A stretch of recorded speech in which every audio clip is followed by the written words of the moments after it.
Budidaya ikan patin dalam kolam beton skala kecil telah menjadi pilihan yang menjanjikan bagi para pelaku usaha di sektor perikanan. Kombinasi antara teknologi budidaya yang semakin canggih dan permintaan pasar yang tinggi terhadap ikan patin membuat bisnis ini menarik untuk dijelajahi lebih lanjut. Seluk-beluk bisnis budidaya patin mulai dari kelayakan usaha, pemasaran hingga evaluasi akan kita bahas tuntas dalam video kali ini.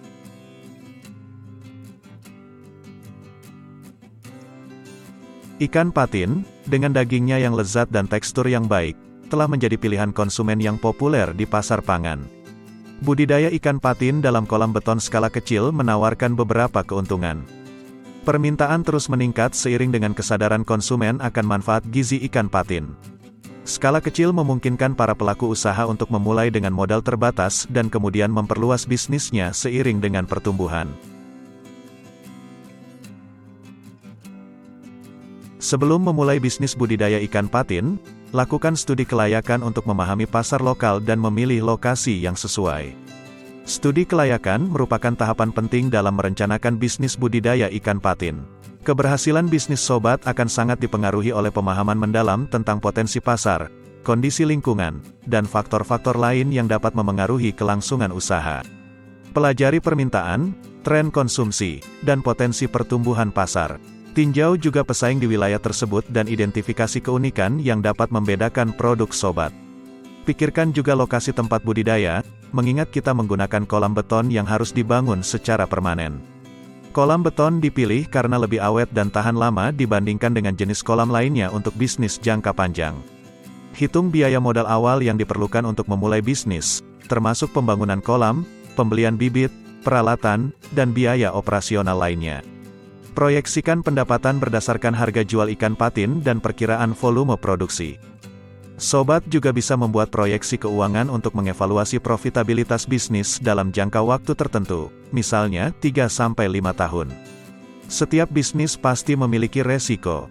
Pikirkan juga risiko-risiko potensial yang mungkin dihadapi, seperti perubahan cuaca ekstrim, penyakit ikan, atau fluktuasi harga pakan. Kembangkan strategi mitigasi risiko untuk mengatasi tantangan yang mungkin muncul.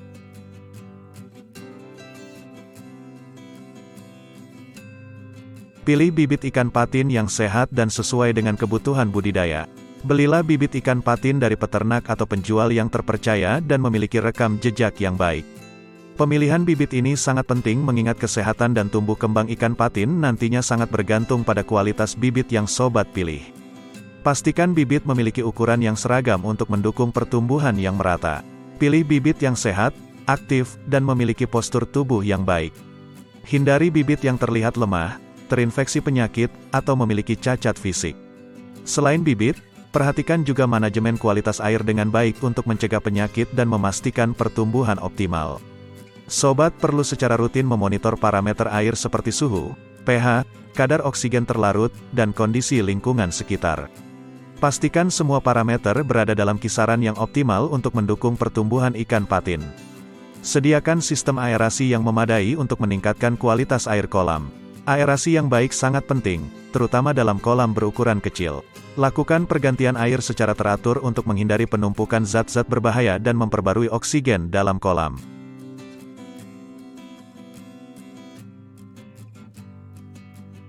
Agar ikan patin dapat tumbuh dengan baik dan sehat, sangat penting untuk mengatur pemberian pakan yang tepat. Kenali setiap tahap pertumbuhan ikan patin, seperti fase benih, pembesaran, dan panen. Sesuaikan komposisi nutrisi pakan dengan kebutuhan pada setiap tahap. Pastikan pakan mengandung protein, lemak, karbohidrat, vitamin, dan mineral dalam proporsi yang sesuai. Ada berbagai pilihan pakan yang bisa sobat gunakan. Yang terpenting adalah memilih pakan yang memenuhi standar nutrisi dan kualitas tinggi. Jika perlu, konsultasikan dengan peternak yang sudah berpengalaman untuk pemilihan pakan yang tepat. Perhatikan faktor-faktor seperti kandungan protein, serat, dan keberagaman bahan baku. Sobat juga bisa memberikan pakan pelet buatan yang divariasikan dengan pemberian pakan alami seperti cacing atau plankton. Ini dapat meningkatkan keragaman nutrisi dan memberikan variasi dalam pola makan ikan. Karena dari alam, kita perlu memastikan pakan alami yang diberikan bersih dan bebas dari kontaminan yang bisa berbahaya untuk ikan. Pemberian pakan biasanya dilakukan secara rutin, misalnya 2 atau 3 kali sehari. Pengaturan jadwal pemberian pakan yang konsisten bisa membantu menciptakan kondisi lingkungan yang stabil dan merangsang pertumbuhan ikan. Jangan sampai memberi pakan terlalu banyak dalam satu waktu yang dapat menyebabkan pencemaran air dan masalah kesehatan ikan.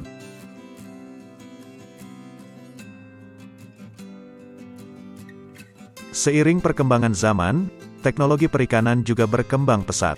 Untuk bisnis perikanan, teknologi seperti ini sangat membantu, terutama untuk sobat yang sedang mengembangkan usaha. Sobat bisa menggunakan teknologi monitoring otomatis untuk memantau parameter air secara real-time.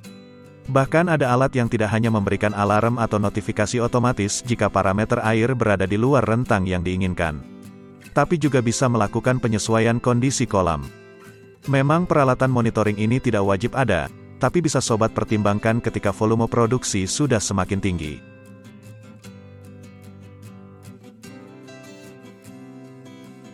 Pemasaran produk sangat penting untuk meningkatkan visibilitas dan menciptakan jaringan distribusi. Tahap ini merupakan hasil dari kelayakan usaha yang telah dilakukan pada saat perencanaan. Sobat tentunya sudah memiliki target dan konsumen yang telah diidentifikasi sebelumnya.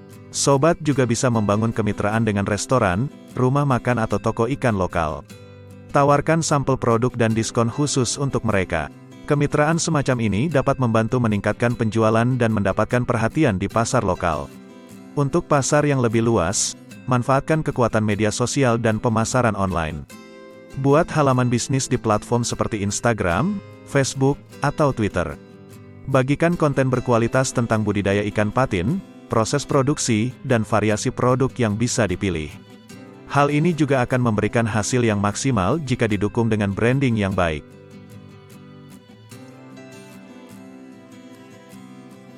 Selalu lakukan evaluasi rutin terhadap kinerja bisnis sobat. Pertimbangkan pengembangan, baik melalui peningkatan skala budidaya, diversifikasi produk, atau inovasi lainnya. Evaluasi dan pengembangan adalah langkah penting dalam memastikan bahwa bisnis sobat terus beradaptasi, memperbaiki kinerja, dan tetap berkelanjutan. Selain kualitas produk, evaluasi ini mencakup peninjauan laporan keuangan untuk melihat kesehatan keuangan bisnis. Perhatikan pendapatan, biaya operasional, dan laba bersih. Identifikasi tren keuangan dan perbandingan kinerja dengan periode sebelumnya. Dari sini, sobat bisa mempertimbangkan kemungkinan perluasan skala bisnis. Apakah ada peluang untuk meningkatkan produksi dan mendapatkan pangsa pasar lebih besar? Atau mungkin sobat bisa melakukan diversifikasi produk, seperti pengembangan produk olahan dari ikan patin atau produk bernilai tambah lainnya.